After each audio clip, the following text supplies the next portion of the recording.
Now we are going to start PCS, personal communication system.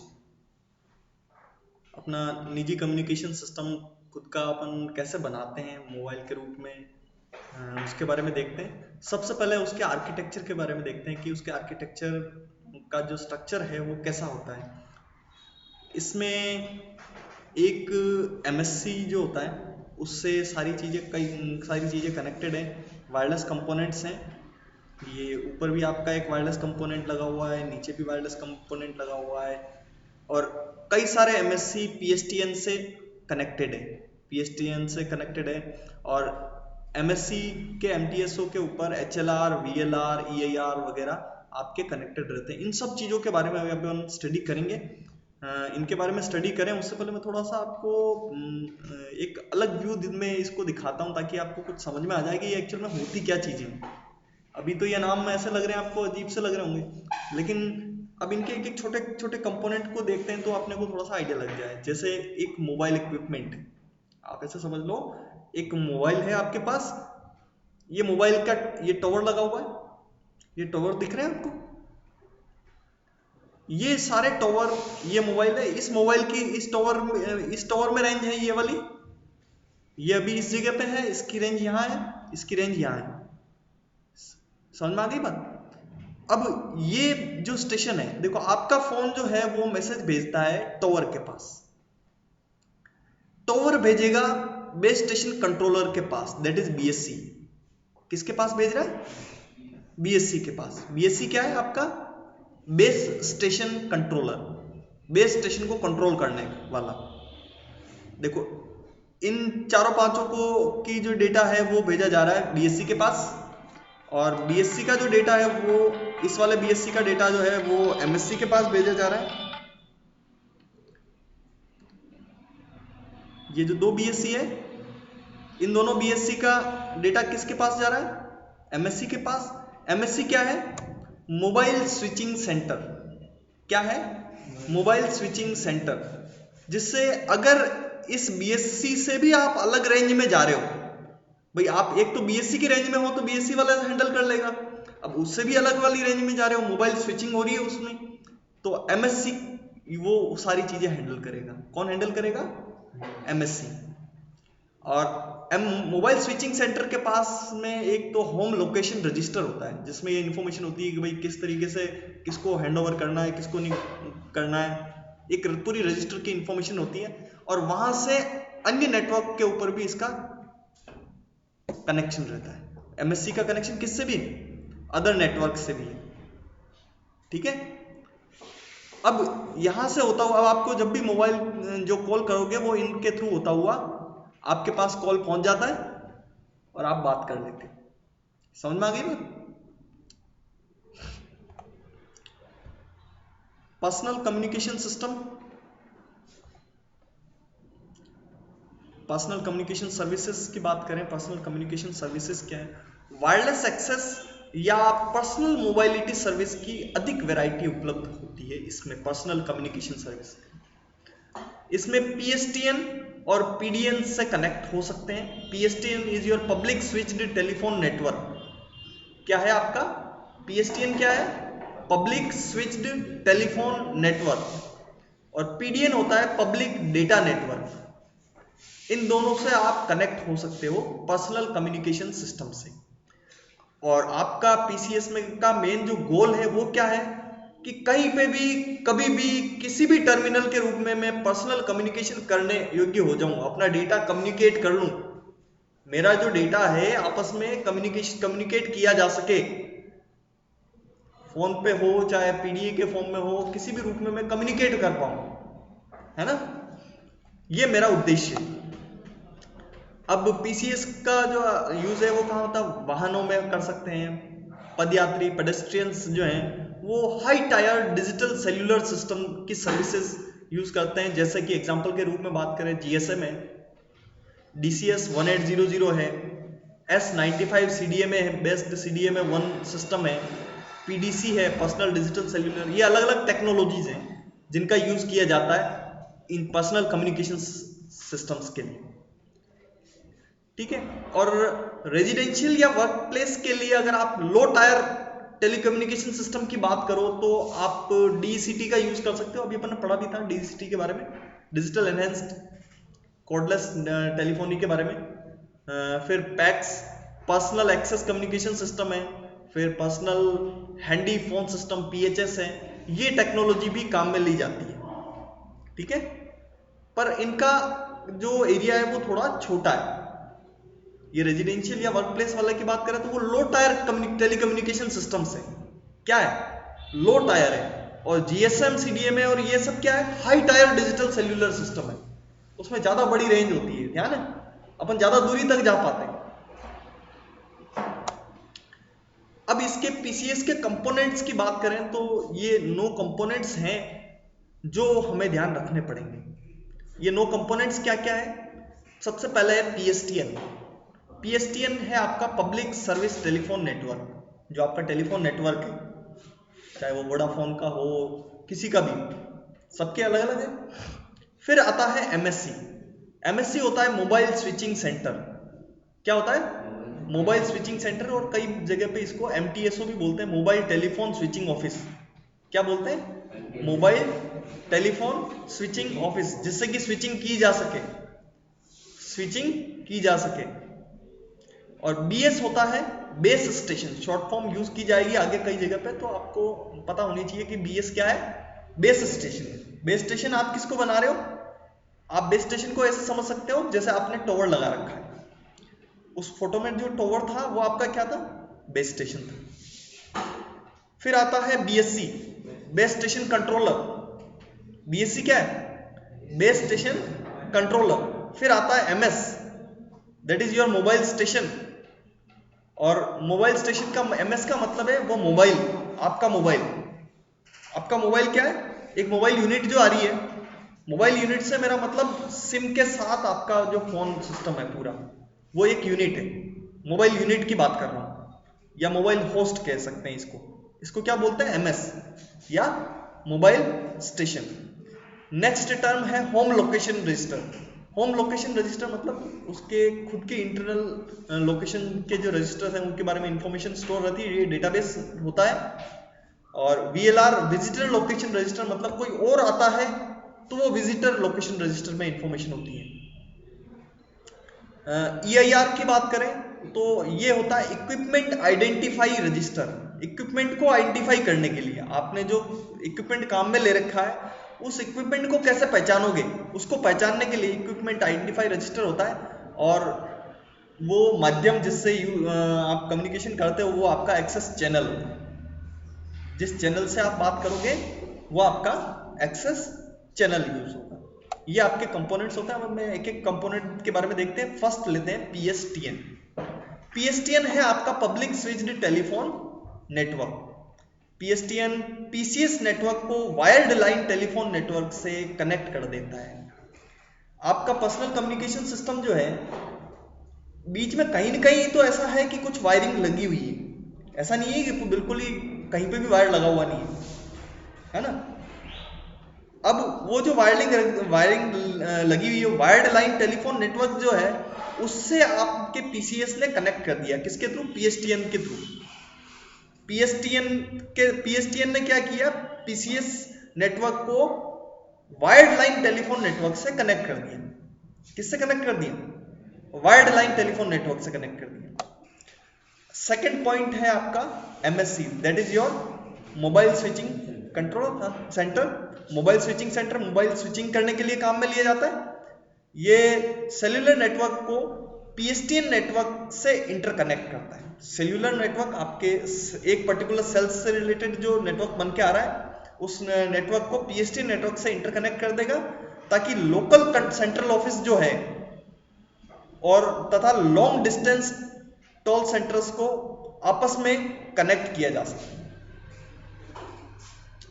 जो लंबी distance वाले और लोकल सेंट्रल ऑफिस जो है उनको आपस में कनेक्ट करने के लिए आपने क्या लगा दिया? MSC लगा रखा है। बीच में लगाया था ना अपन ने। और यह सभी सेंट्रल ऑफिस टाइप फंक्शन प्रदान करता है। MSC हर सेंट्रल ऑफिस टाइप के फंक्शन को काम करता है। जैसे सेल्यूलर नेटवर्क के लिए स्विचिंग कर सकता है, नेटवर्किंग कर सकता है, कॉल की प्रोसेसिंग कर सकता है, कॉल की स्टेटिस्टिक्स दिखा सकता है, कॉल की बिलिंग की इंफॉर्मेशन जो है वो इंफॉर्मेशन भी इसी के पास रहेगी, मोबाइल स्विचिंग कंट्रोलर के पास। मोबाइल स्विचिंग कंट्रोलर के पास ये वाली सारी इंफॉर्मेशन रहती है और वो स्टोर किस में करके रखते हैं, रजिस्टर्स के अंदर। एमएससी के फंक्शंस क्या क्या हैं? एमएससी सभी बेस स्टेशन एक्टिविटीज को कोऑर्डिनेट करता है, उनके बीच में तालमेल रखता है। जितने भी बेस स्टेशन है ना, उन सब के बीच की जो क्रियाविधियां हैं उनको सबको कंट्रोल कोऑर्डिनेट करने का, उनको सामंजस्य, उनमें आपस में सामंजस्य बिठाने का काम किसका है, एमएससी का है। जैसे प्रत्येक सेल में यूजर को चैनल असाइनमेंट करना, कि हर सेल में किस सेल में कौन सा वाला चैनल यूज करना है, कैसे यूज करना है, वो काम किसका है, एमएससी का। यह हैंड ऑफ डिसीजन तथा टाइमिंग तथा पावर कंट्रोल का कार्य करता है। हैंड ऑफ डिसीजन का मतलब एक से दूसरे को हैंड ओवर करते हो आप, तो एक ने हैंड ऑफ किया और एक ने उसको लिया, एक ने दिया और एक ने लिया, और लेने देने का जो ये प्रोसेस है वो हैंड ओवर कहलाता है ना। ये पीएसटीएन से सिग्नल्स और वॉइस लाने ले जाने के लिए रूट तय करता है। रास्ता भी डिसाइड करने का काम कौन करेगा, एमएससी करेगा। पीएसटीएन से जो भी सिग्नल आ रहा है, तो पीएसटीएन से सिग्नल आया, चाहे वो वॉइस सिग्नल है या और कोई भी सिग्नल है, उसके लिए रूट बताएगा कि भाई इधर से होकर आपको इस वाले टावर के पास जाना है और इस वाले टावर से इस वाले मोबाइल के पास पहुंचो। ये एडमिनिस्ट्रेटिव फंक्शंस भी करता है, जैसे बिलिंग करना है, मेंटेनेंस करना है, डायग्नोस्टिक टेस्टिंग करनी है, अलार्म की मॉनिटरिंग करनी है। तो ये सारे काम एडमिनिस्ट्रेटिव पर्पस के, वो काम भी करने के लिए एमएससी यूज में लिया जाता है। नेक्स्ट थर्ड पॉइंट है आपका बेस स्टेशन। थर्ड कंपोनेंट क्या है इसका, पीसीएस का, बेस स्टेशन। बेस स्टेशन का मतलब क्या है, एक बेस स्टेशन मोबाइल स्टेशंस को नेटवर्क से एयर इंटरफेस से कनेक्ट करता है। मोबाइल और टावर है ना, मोबाइल से टावर के पास डेटा गया, तो मोबाइल स्टेशन, एक बेस स्टेशन मोबाइल स्टेशन को नेटवर्क से एयर इंटरफेस के द्वारा कनेक्ट करता है। मोबाइल स्टेशन मतलब मोबाइल यूनिट, मोबाइल यूनिट मतलब आपका मोबाइल, आपके मोबाइल से टावर तक एयर इंटरफेस, हवा के द्वारा हवा को माध्यम के रूप में यूज करते हुए आपका डेटा टावर पे भेज रहा है ना। और नेटवर्क में प्रत्येक सेल के पास एक बेस स्टेशन संबंधित होता है, हर सेल के पास। सेल का मतलब वो जो हेक्सागोनल जो डायग्राम बना हुआ आ रहा है ना, हेक्सागोनल जो शेप बना है वो एक सेल है।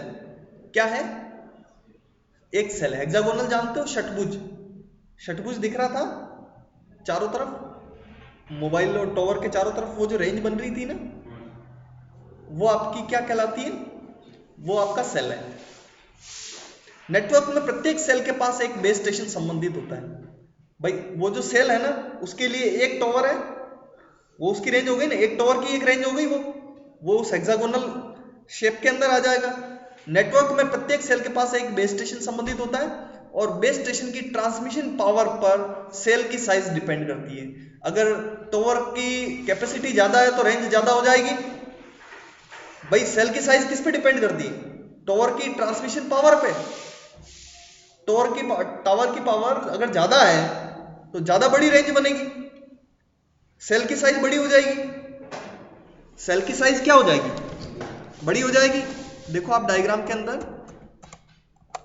ये आपका सेल बना हुआ है, ये आपका सेल है। अगर टावर की रेंज ज्यादा है तो ये सेल बड़ा हो जाएगा और रेंज कम है तो छोटा हो जाएगा। ये आपका क्या है, ये आपका बेस स्टेशन है। ये क्या है, बेस स्टेशन है, ये आपका मोबाइल इक्विपमेंट है। और ये भेजता है बीएससी के पास, बीएससी भेजता है एमएससी के पास। एमएससी पे एचएलआर होम लोकेशन रजिस्टर है, जहां पे वो सारी इंफॉर्मेशन जिसको कंट्रोल करना है वो इसके माध्यम से डेटा स्टोर करने के लिए रखा हुआ है। और ये पीएसटीएन वगैरह आपके अदर नेटवर्क से कनेक्टिविटी के लिए काम में आ जाते हैं। अदर नेटवर्क पीएसटीएन की लोकेशन इस जगह से रिलेटेड आएगी। चलो आगे चलते हैं अपन। बेस स्टेशन समझ में आया। तो बीएस की ट्रांसमिशन पावर अगर ज्यादा है, बेस स्टेशन मतलब टावर, बेस स्टेशन का मतलब आप अपने दिमाग में फिक्स कर दो, टावर। बेस स्टेशन की ट्रांसमिशन पावर ज़्यादा है तो सेल बड़ा होगा, सेल मतलब वो जो रेंज का जो एरिया बना है वो, और सेल बड़ा है तो बेस स्टेशन की ट्रांसमिशन पावर ज़्यादा होगी। अगर सेल बड़ा है तो भी आप कह सकते हो कि सेल बड़ा है, इसका मतलब निश्चित है कि उस टावर की रेंज ज़्यादा है। फंक्शंस, बेस स्टेशन का मुख्य फंक्शन जो है सेल में मोबाइल यूनिट के मध्य कम्युनिकेशन के लिए एयर इंटरफेस और माध्यम को मेंटेन करना होता है, कॉल प्रोसेसिंग करना, सिग्नलिंग, मेंटेनेंस, डायग्नोस्टिक, ये सारा काम बेस स्टेशन का होता है। बेस स्टेशन कंट्रोलर बीएससी, यह यूनिट सेल साइट कंट्रोलर भी कहलाती है। सेल साइट्स को कंट्रोल करने वाला, बीएससी के साथ सीएस कई जगह पर हो सकता है सीएससी लिखा हो, नॉर्मली ये बीएससी के फॉर्म में ही लिखा जाता है लेकिन इसको सीएससी भी कहा जाता है। यह बीएस इक्विपमेंट्स, बीएस मतलब बेस स्टेशन, बेस स्टेशन मतलब टॉवर, बीएस मतलब टॉवर है ना।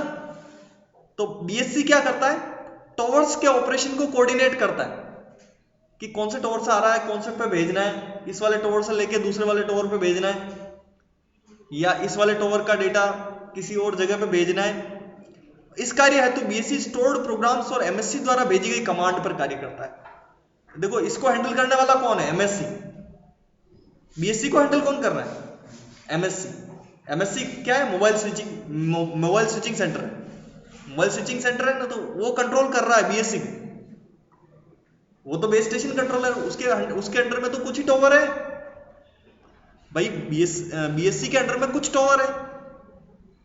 अब एमएससी के पास तो कई सारे बीएससी हैं, तो उनको कंट्रोल करता है। और यह कंट्रोलर वॉइस हो सकता है, कंट्रोल ट्रांसमीटर को मैनेज करता है, मेंटेनेंस करता है, डायग्नोस्टिक फंक्शन भी उपलब्ध कराता है, कॉल फंक्शंस को भी हैंडल करता है। ये सारे फंक्शनिंग को हैंडल करने का काम जो है वो बेस स्टेशन कंट्रोलर करता है, पर उसको जो लिमिट मिली हुई है ना वहां तक भाई, उसकी रेंज, उसके अंडर में तो 4 या 5 टावर आ रहे हैं तो उन 4-5 के बारे में ही करेगा। समझ में आ गई बात। फिर आता है नेक्स्ट उससे हायर लेवल वाला, मोबाइल स्टेशन या मोबाइल यूनिट। मोबाइल स्टेशन या मोबाइल स्टेशन आपका मोबाइल है। मोबाइल स्टेशन क्या है, मोबाइल स्टेशन क्या चीज है, आपका मोबाइल जिसमें आपकी सिम है और आपका मोबाइल है जिसके थ्रू आप बात करते हो, आप जिसको मोबाइल बोलते हो वही आपका मोबाइल स्टेशन है। ये आपका मोबाइल स्टेशन है, इसको मोबाइल यूनिट भी बोल सकते हो। मोबाइल स्टेशन के 3 कंपोनेंट होते हैं, एक ट्रांसीवर, एक एंटीना और एक यूजर इंटरफेस। ट्रांसीवर मतलब ट्रांसमिट करने वाला, एक एंटीना होगा जिसके थ्रू वो डेटा, वो उसको सिग्नल को रिसीव कर पाए, उसके इंटरनली रहेगा। और यूजर इंटरफेस मतलब जिससे कि यूजर कुछ उसमें एंटर कर सके, जैसे फोन नंबर एंटर करना है या कुछ भी इंफॉर्मेशन डालनी है तो एक कोई स्क्रीन होनी चाहिए या कोई माध्यम होना चाहिए जिससे मैं डेटा उसमें अंदर डाल सकूं, इंटरेक्ट कर सकूं, तो यूजर इंटरफेस चाहिए एक। तो ये चीजें होती है एमएस के 3 कंपोनेंट, और केवल एमएस पर ही यूजर इंटरफेस होता है, बाकी कहीं पे यूजर इंटरफेस नहीं होता। ना टॉवर पे यूजर इंटरफेस लगा है तो यूजर कहां से एंट्री कर सकता है, केवल मोबाइल के थ्रू। बाकी कहीं पे भी कोई आदमी या कोई लगा हुआ नहीं है, वहां पे तो टॉवर लगा दिया, काम खत्म है ना। वहां पे कोई ऐसा स्क्रीन वगैरह नहीं होती है, ना बीएससी पे होगी ना एमएससी पे होगी। कहां होगी, केवल मोबाइल स्टेशन के ऊपर। यूजर इंटरफेस में क्या चीज आता है, एक डिस्प्ले, इंफॉर्मेशन एंटर करने के लिए आपके डिस्प्ले स्क्रीन मोबाइल की, कीपैड जिससे कि आप नंबर डाल सको, आजकल तो टच स्क्रीन आने लग गई है तो वो उसी के अंदर आ जाता है ना, तो नंबर्स, कैरेक्टर्स आदि आप उसमें डाल सकते हो। और एक ऑडियो इंटरफेस होना चाहिए। ऑडियो इंटरफेस का मतलब आप बोल सको और सुन सको, उसके लिए आपके माइक और क्या कहते हैं उसको, स्पीकर मोबाइल में होने चाहिए। ये क्या है, यूजर इंटरफेस है, यूजर से इंटरेक्शन के लिए काम में लिए जाते हैं। अब मोबाइल स्टेशन में क्या क्या चीजें हो सकती है, लैपटॉप हो सकता है, उस काम के लिए लैपटॉप भी इस्तेमाल किया जा सकता है, पाम टॉप हो सकता है छोटी साइज का, सेल्यूलर फोन हो सकता है, मोबाइल डिवाइस हो सकती है, ये सारे के सारे आपके मोबाइल स्टेशन हैं। मोबाइल स्टेशन का मतलब क्या होता है, घूमते हुए अगर आप उस चीज को इस्तेमाल कर सकते हो, ऐसी सारी चीजें मोबाइल स्टेशन हैं। नॉर्मल वे में अपन सबसे ज्यादा यूज जो करते हैं मोबाइल का, वो आपका मोबाइल। पर हाँ, मैं लैपटॉप भी ले जा सकता हूँ, लैपटॉप से भी मैं बात कर सकता हूँ, कम्युनिकेशन कर सकता हूँ, पाम टॉप से कर सकता हूँ। ठीक है, ये आपका मोबाइल स्टेशन है। एमएस अपनी परमानेंट मेमोरी में अन्य पैरामीटर्स को स्टोर करता है। अब इसकी परमानेंट मेमोरी में आपका जो मोबाइल है, जो भी मोबाइल स्टेशन है, चाहे आपका लैपटॉप है चाहे मोबाइल है, उसके अंदर ये इंफॉर्मेशन होती है। एक तो होता है मोबाइल आइडेंटिफिकेशन नंबर, मोबाइल की पहचान का एक अंक। एक होता है EIN number, electronic serial number. क्या होता है? Electronic serial number. और एक होता है स्टेशन क्लास मार्क। ये तीन इंफॉर्मेशन इनमें स्टोर होती है परमानेंट मेमोरी में। और भी कई सारी इंफॉर्मेशन होती है, अभी फिलहाल अपन इन तीन के बारे में ही देख रहे हैं। ये पावर ऑन होने, सेल इनिशिएटेड सैंपलिंग तथा सेल ऑर्गेनाइजेशन के आधार पर ट्रांसमिट होती है। जैसे ही पावर ऑन होगा, ये इंफॉर्मेशन डायरेक्ट भेज दी जाती है। जिससे आपने देखा होगा कि क्रिमिनल इन्वेस्टिगेशन में जैसे ही मोबाइल ऑन होता है, उनको पता चल जाता है कि मोबाइल की लोकेशन क्या है। देखते होंगे आप CID वगैरह में, है ना, कि जैसे मोबाइल ऑन हुआ, पुलिस वालों को पता चल जाता है, CID वालों को पता चल जाता है कि ये मोबाइल अभी इसकी जो लोकेशन है ये वाली पाई गई। वो इन नंबर से आइडेंटिफाई हो जाती है। देखते हैं इसमें मोबाइल आइडेंटिफिकेशन नंबर क्या है। मोबाइल आइडेंटिफिकेशन नंबर जो है वो होता है नेटवर्क में मोबाइल यूनिट को यूनिकली आइडेंटिफाई करने के लिए नेटवर्क डायलेबल नंबर 10 डिजिट का एक नंबर होता है, वो आपका MIN कहलाता है। कितने डिजिट का होता है? 10 डिजिट का होता है। और ये नेटवर्क में मोबाइल यूनिट जो है उसको यूनिकली आइडेंटिफाई करेगा। सबका अलग अलग होगा। क्या? सबका अलग अलग होगा। दूसरी चीज होती है electronic serial number. Electronic serial number जो है वो फैक्ट्री में ही बन के आता है। जब मोबाइल बनेगा ना, उस वक्त ही उसके अंदर वो परमानेंटली इलेक्ट्रॉनिक सीरियल नंबर बन के आता है। ठीक है, और वो सीरियल नंबर यूज किया जाता है। वो होता है 32 बिट का बाइनरी नंबर। कितना? 32 बिट का बाइनरी नंबर होता है। ये भी यूनिकली आइडेंटिफाई करने के लिए काम में लिया जाता है। और एक चीज और है, ESN नंबर कभी भी चेंज नहीं किया जा सकता। फैक्ट्री से एक बार बन गया ना, तो वो कभी चेंज नहीं होगा। आप ज्यादातर EMI नंबर नाम सुना होगा। EMI नंबर नाम सुना कभी? हाँ सर, EMI नंबर सुना। हाँ सुना ना। हाँ, वो वही वाली है। सिम कार्ड रजिस्ट्रेशन भी होता है। वो यही है, वो इलेक्ट्रॉनिक सीरियल नंबर ही है। वो क्या है? आपका इलेक्ट्रॉनिक सीरियल नंबर ही, वो मोबाइल का अंदर ही होता है, वो फैक्ट्री में ही बनता है। तीसरी चीज अपन ने देखी थी स्टेशन क्लास मार्क। क्या है? SCM। यह मोबाइल की क्षमताओं को बताता है कि मोबाइल की कैपेसिटी क्या है। मतलब SCM के लिए एक 4 बिट का पैटर्न होता है, 4 बिट्स का, जो कि मोबाइल यूनिट की क्षमताओं की पहचान कराता है कि उसकी कैपेसिटी क्या है। यह मोबाइल की पावर क्लास, जो उसकी पहली 2 बिट है, 4 बिट है ना टोटल, उनमें से पहली 2 बिट है, वो ये बताती है उसकी पावर क्लास क्या है। डिसकंटिन्यूअस ट्रांसमिशन सपोर्ट ये बताता है 3rd bit. Discontinuous transmission support है या नहीं है, वो कौन बताएगा? 3rd bit. 2 बिट तो पहले हो गई, पहली 2 बिट वो हो गई, तीसरी बिट ये हो गई। और चौथी बिट आपकी बताती है एक्सटेंडेड फ्रीक्वेंसी सपोर्ट, मतलब बढ़ी हुई फ्रीक्वेंसी का सपोर्ट है या नहीं है, वो चीज बताएगी आपका 4th बिट। तो एक्चुअल में कैपेसिटी बता रहा है उसकी कि आपके मोबाइल की कैपेसिटी क्या है। ये 4 बिट आपकी स्टेशन क्लास मार्क की होती है, जो अलग अलग आपकी क्षमताओं को इंगित करती है। नेक्स्ट आता है आपका 6 पॉइंट होम लोकेशन रजिस्टर। इसमें कॉल प्रोसेसिंग से रिलेटेड, बिलिंग से रिलेटेड सारी जानकारियां, लोकेशन को मैनेजमेंट करना है, उसकी जानकारी, कौन से टावर पे भेजना है, कौन से पे नहीं भेजना है, तो ये सारी जानकारी किसमें स्टोर है? HLR के अंदर, home location register. Home location register किसके पास है? एमएससी के पास। किसके पास है?